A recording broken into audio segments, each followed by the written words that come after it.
ebele à territoire, ebele à village déjà zaki na maboko na biso à travers Bawazalen de même mauvaise foi, il y a force, il y a EAC et puis mauvaise foi, il y a M23 na soda il y a armée rwandaise donc bango wana de récupérer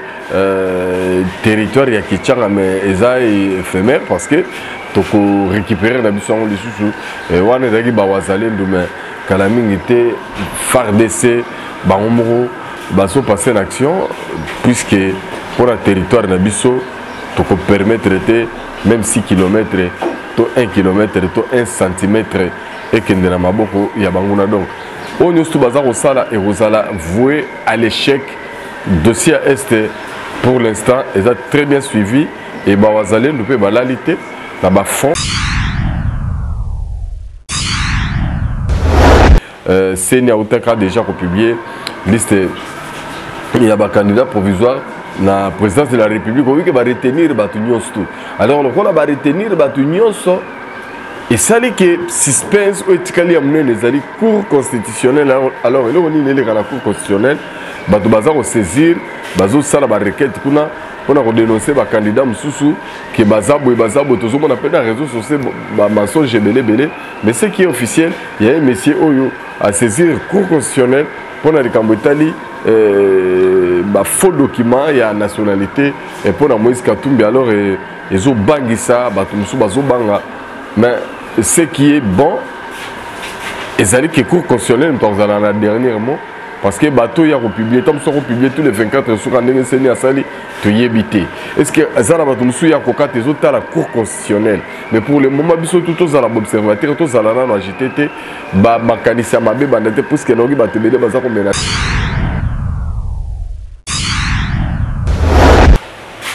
Mbote cher internaute mbote na ba congolais mbote na ba na monde entier et c'est aux angai ko retrouver bino lisusu mkola lelo pour nous partager Nabino Masolo et Mboka Nabiso, surtout état politique. Alors Saint-Thomas, Aïb Sarabino ressort monité, Kondimaté, et puis surtout on rappelle Rabino Pena, Bolingo ya Congo, Naïba Congolais, puisqu'il y a un Eloko et l'équipe Motouya. Nazar plaisir, il y a trop, il y a qu'à remercier Rabilema, puisqu'il y a à travers. Il y a besoin de la bande pour Nabino, Namusika pe Babiumboui, Junior Kapaya, chapeauté par Yemoko, Rifin, qui sombe, il y a Rifin. Voilà. Alors, actualité, Ezelengi Mikolo, on a Sibino qui Tindika toujours, Tazawana, pour Tindika Bino, pour faire comprendre Bino, le bien fondé, surtout que Mikolo, Boibika slogan Nabiso, je suis au Azalen de Tinali Fobo, et malgré. Trahison, malgré appui, et constater vraiment que ebele à territoire, ebele à village déjà zaki na maboko on a biso à travers Bawazalen de même mauvaise foi, il y a force, il y a EAC et puis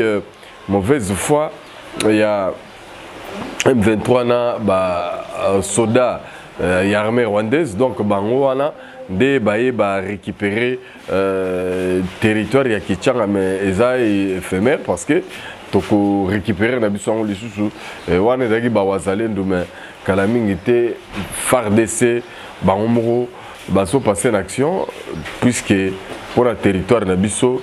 toko permettre de même 6 km 1 km 1 cm et que na maboko ya banguna donc on est tout bazar au Sala et Rosala voué à l'échec. Dossier Est pour l'instant, ils ont très bien suivi et Bawazalen nous peut balalité là-bas fond et belé baza toujours qu'on s'organiser malgré aussi mauvaise infiltration. Oui, Salem na Bawazalen de Bamsou Babi va très baza infiltré wana ba ko jouer faux jeu à Kagame na ba Rwandais puisque tu apprendre peu que Makasi a monté. Style, il y a des informations pour créer un faux tweet, toute une équipe bien basée dans Kigali et avec un chef, un monsieur là, Oyo, Asale la Rabunagana, Kiwanja, pardon, Mboka Oyo, ils ont occupé na ba M23 place à retourner ba aventure né ya Buzoba et puis aza basé et Mokondi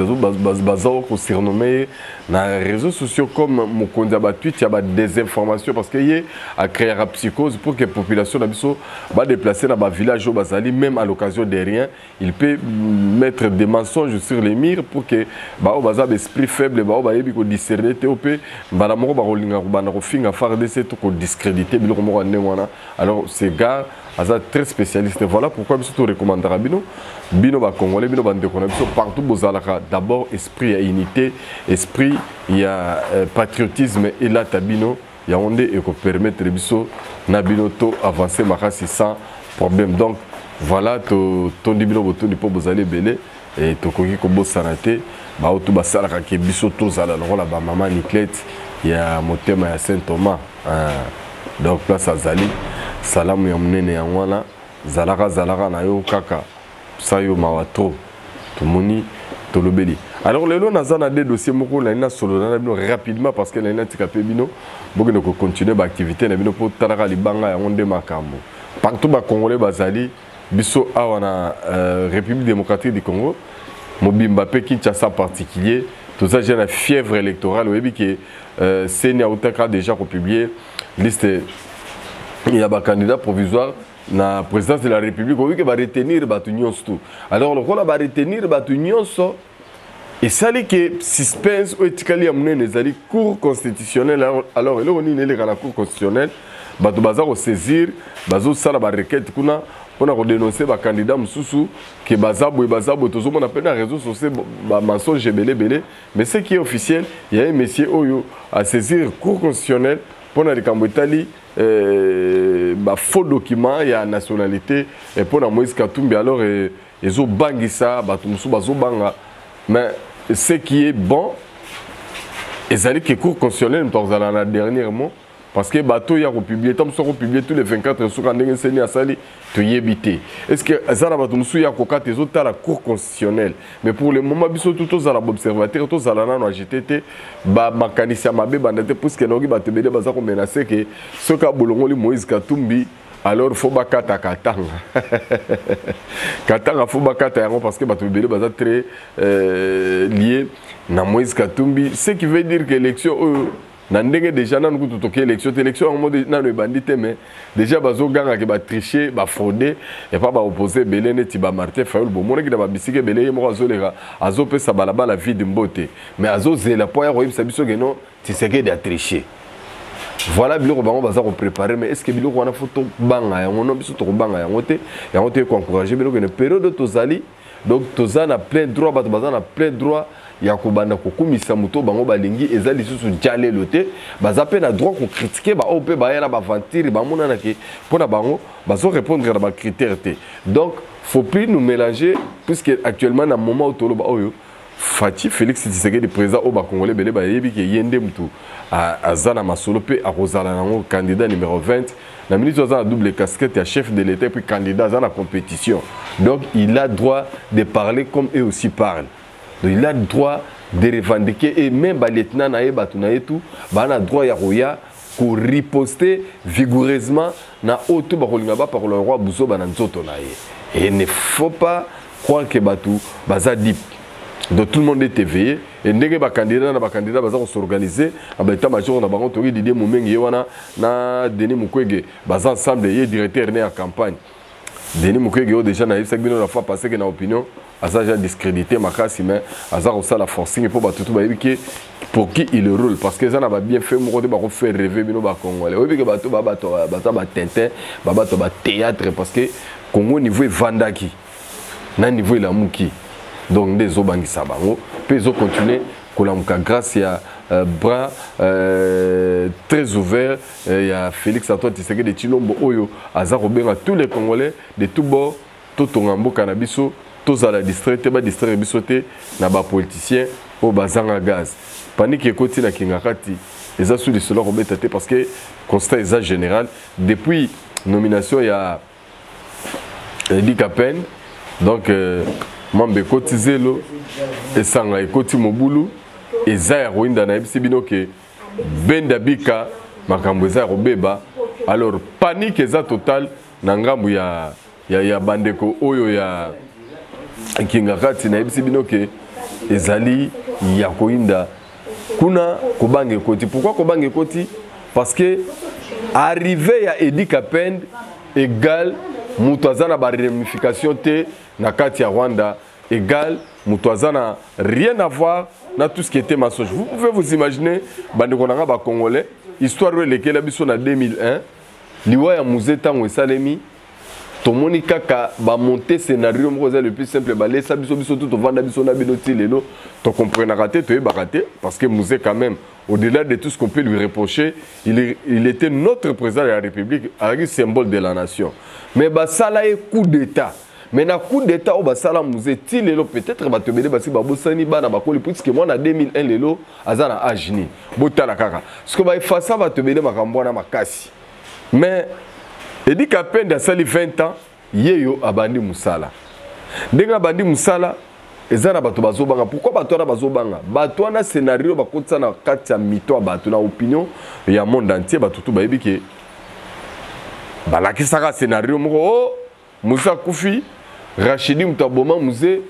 Edi Kapende tourner pe y pas bomi Rachidi et soukara bongo. Donc histoire ya famille à 3 personnes bilombo bomoni depuis Moussa Koufaki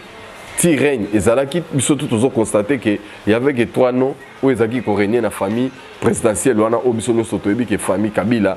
tout le monde a 3 personnes tout le monde a toyé baka donc bangonde de basali 18 ans na pouvoir et puis kaka bango na mtu ba diriger mboka pendant 18 ans batikali ko lakisa biso te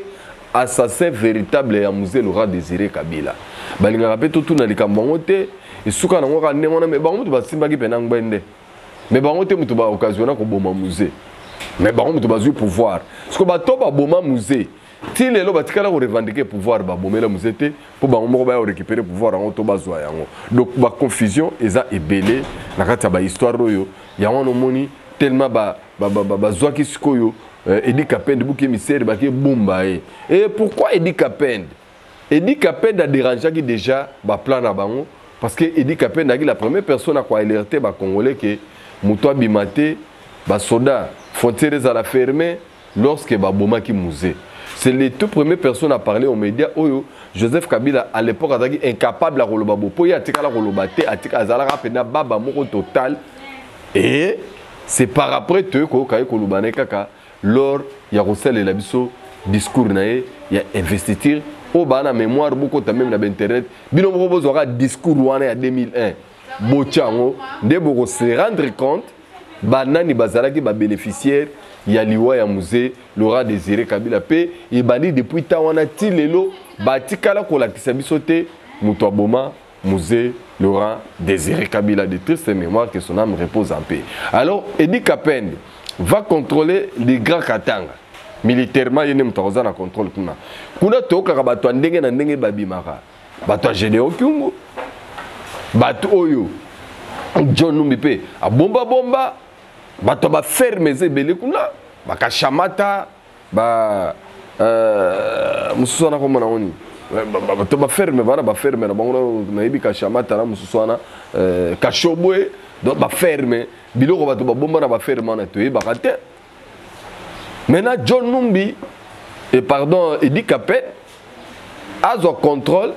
a ça la ratissage a ça la bouclage a dénicher biso tous les banguna au bavandi pona ko sala ke Congo ekota division Congo ekabwana pona motema mabe ya ko satisfaire ba petit na bango o bango moko tant bazaki ko diriger batikali ko sala la bakatange bien mon côté et actuellement biso nous sommes très fiers parce que tu es bien Jésus qui toko makambo za qui toko tout est bien surveillé et bien rodé. Donc pour mettre fin na dossier na ginango ezali que président Tshisekedi azako bangisa Joseph Kabila azako bangisa John Numbi azako bangisa Corneille Nangaa. Pourquoi natangi bato na misato que Félix Tshisekedi azako bangisa bango? Tout simplement bazande lisusu na contrôle ya Tshisekedi te. Bamona rasu Tshisekedi te na radar d'abord bamona rasu Tshisekedi te. Tshisekedi akomi kopesa bango ba tension. Tshisekedi donc bayebite bango bakobandela pe sikoyo epesi likunya de moni masolo nyonso boza koyoka baza kolobela siri Tshisekedi mais Tshisekedi azana soutien Nzambe pe soutien ya peuple congolais. Na tondi bino botondi ne bozaki ebele na pe simbote na venanga Eli Mwanda venanga Tumba Kolesha na kobosa na te kiki kezong ya mama Bibiane BBC tout venanga Tumba Kolesha ya mama Laurence Boutalo là donc merci neke bozaki ebele pona kolanda biso et puis boyeba ke il faut congolais toi là ta esprit patriotique neke tomoni ba juif bangwana donc toute tendance confondue baza sima ya armée na bango na ba cause palestinien ndenge biso pe pona cause ya mboka na biso et sengeli biso surtout là ta esprit ya ba wazalendo tozala prêt pour la révolution pona ko sauver mboka na biso na maboko banguna oyo bazingi biso totondi bino botondi po bozaki belé na pesi bino suba mbote na yo Rabilema na ko bosana te biyumbui pe Junior Kapaya refait qui sombe ba refait Nkolo abatele bino na mabota na bino toyebi ke tokomona na lisusu prochainement ngana bino mais na linga na bino kaka ke bolingo ya Congo na ya ba congolais seront monité kondimate victoire et na maboko na biso bye bye.